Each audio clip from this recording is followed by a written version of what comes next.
He is known in some circles as Nigeria's Trey Songz, and right now he's ready to take over the world stage. Tolu from Project Fame is our celebrity guest this week. Hi, my name is Tolu. My full name is Tolus Abraham Additional, and I am a singer, songwriter, and producer. And I'm so glad to be here.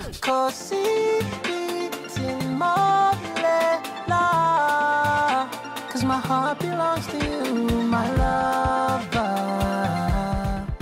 It's been going well. It's been a wonderful journey, starting from my first debut single with my record label, Ali Hills Records, which was My Lover, up till now that I just dropped Sugar Rush. So it's been an amazing evolution for the brand Tolu.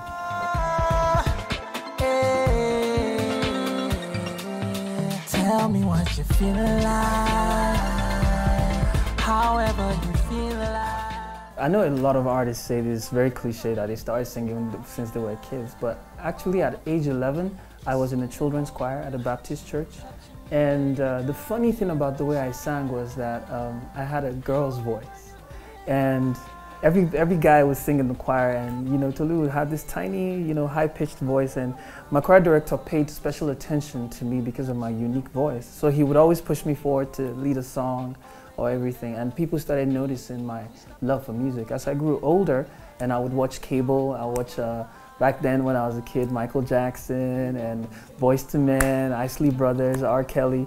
I became fascinated with performance and singing, and I always told myself as a kid that one day that's exactly who I'm gonna be.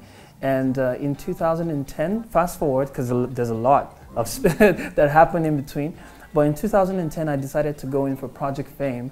After much cajoling, because I was singing in church then, I didn't see how I wanted to relate church music with mainstream music, but I put in for it. I remember the song that I sang was I Believe I Can Fly, and the judge said, don't worry, you're flying to Lagos to come and represent Kaduna in Project Fame.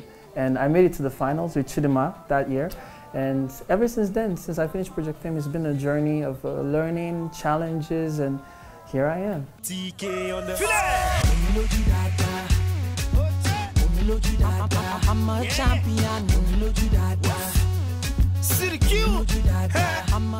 So many things I learned, like stage performance, how to handle your crowd, how to pull in the energy of the crowd into you and make sure that the focus is on you, how to work the crowd, to see who is more vulnerable to your music and sing to them, thereby drawing attention to you.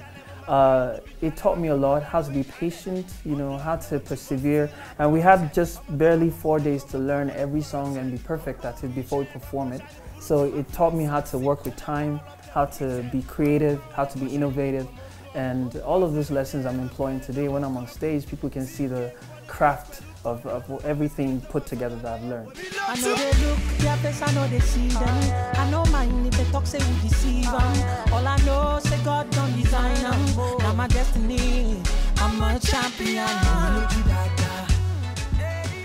After Project Fame in 2010, there was 4 years of nothing. Nothing in the sense that not like I wasn't recording, but because I wasn't signed to any deal, I had no manager. It was rough. And then, of course, you know that Lagos wasn't my home, so I had to stay and squat with somebody. Sometimes even feeding was a problem. I didn't have a means of transportation. I would trek to every interview and stay outside. I've said this before in many interviews. I would stay outside and allow the sweat to dry, and like 30 minutes or 45 minutes before I go into the place. Or I might have a performance, because I was staying in Yaba then, performance at Unilag, and I'll trek from, I'm sure you would know how far this is, Alagomeji to Unilag. I'll trek there, and I'm the star of the day. I'm finished greeting the whole school before I get to the main auditorium. So it was rough, but eventually I met Sean and Baby Fresh. Baby Fresh is Jazzy's second producer, and they have actually been talking about me before they actually met me. And they were like, we met at a club event that I was pulled to. Somebody cajoled me that I should go. And he said, well, man, we need to get your talent into something proper. We'll introduce you to Jazzy, we'll structure you, we'll teach you what you need to know, help you grow, change your look a little bit, and just decide to start a record label. And that's how Sean was convinced to start the record label, Ali Hills Records. And I was signed, and I met Jazzy, and Jazzy taught me quite a lot that's helping me today.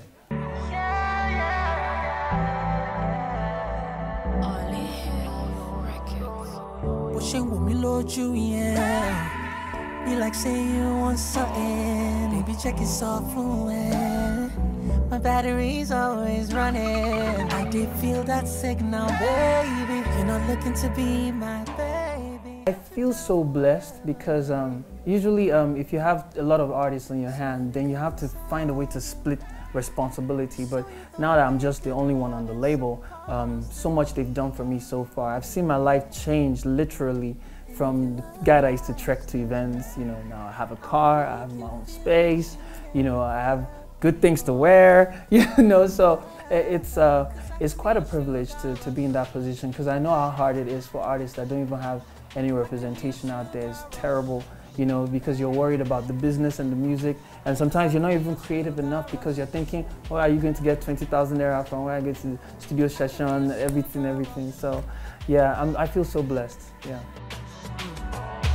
I go sweet like fresh by me. Baby, you go decide to be my mommy. Baby, when I hit it, you go call me papi. You go call me, cause I can be your sugar rush. I would say that Tolu as a brand has evolved. Evolved in the sense that I'm evolving into the ladies' man brand. I used to be more of the love, you know, angle, but right now with this new song, Sugar Rush, it's a depiction of what I'm heading into, the next phase of Tolu's music. And then I've come to the point where I found a perfect balance between my flair, and which is more R&B inclined, and the Afro flair, which is what is mainstream music. I found a bridge to merge the two of them, and in this song I think we did it absolutely perfectly well. And if you oblige to, I'll make you feel what you never felt before. In this particular song, you can hear Afrobeat, you can hear R&B, you can hear trap. You know, it's all fused perfectly in a nice way, and then with my style of voice, it comes off very beautiful, very young, very youthful, and very sensual. So I would say it's called an Afro fusion. I fill up your hunger, I bring it like thunder and rain. Oh yeah, baby, you sure need bell. I draw my day bell. How do I handle the ladies? For me, they are the key to my music. Since Project Fame, I've noticed that even when I left Project Fame, a lot of people were saying ladies were voting for you a lot because they really liked what you were offering, vocally and performance-wise. And they are the ones that have helped me get this far. And I channel my music when I think about them and what they need. I channel my music from there. So I love them so much. Every time I get to meet a female fan, I show them like I know you, because you make me who I am. So that's how I treat them. Cause I can be your sugar rush. I can be your sugar rush. Yeah. I go sweet like fresh by me. Baby, you go decide to. A song like Baby Girl, You Bad, I'm mad over you, girl. It's a sneaky way of singing R&B, but still putting it in a beat that is bumpy, you know, which worked. And I've noticed that the tempo of music nowadays in our mainstream industry has come down. Nobody's doing really fast songs anymore. Everybody has brought it down to a mid-tempo. So if you're an R&B singer, you have to be smart about the music. You can put an R&B flair on an Al-Qaeda beat and make it work and sell it. Even if I tell you, say I love you. It's a sneaky way of doing R&B, but on a beat that is bumpy and relaxed and laid back. So my advice for you is find the balance, find the bridge. Don't be so rigid with your R&B. Find a way to have that native flair to it. And of course, throw in some pidgin English. If you speak Igbo, speak Igbo. If you speak Yoruba, speak Yoruba. If you speak Hausa, speak Hausa. Just make it indigenous and people can relate to it.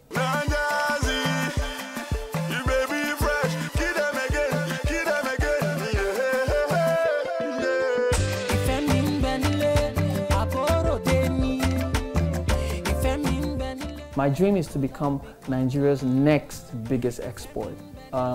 If people like Asha can start from where they started from and got to where they are, I believe there are no limits in this life. You only limit yourself with your mind.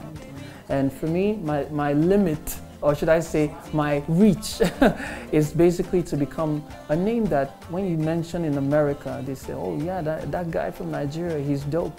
When you mention in the UK, like, yeah, we know that guy, he's really good. You know, and a lot of international collabos, you know, with the same Naija flair, broken English. Even in the new Sugar Rush song, there's broken English, there's Yoruba in there, even though it sounds R&B. And slowly I'm beginning to earn my rights as Nigeria's Trey Songz. Everybody's saying, oh, Naija Trey Songz, you know, that kind of thing. So that's the future that I see for myself, taking what we have, what we are proud of as Nigerians, and taking it to the world.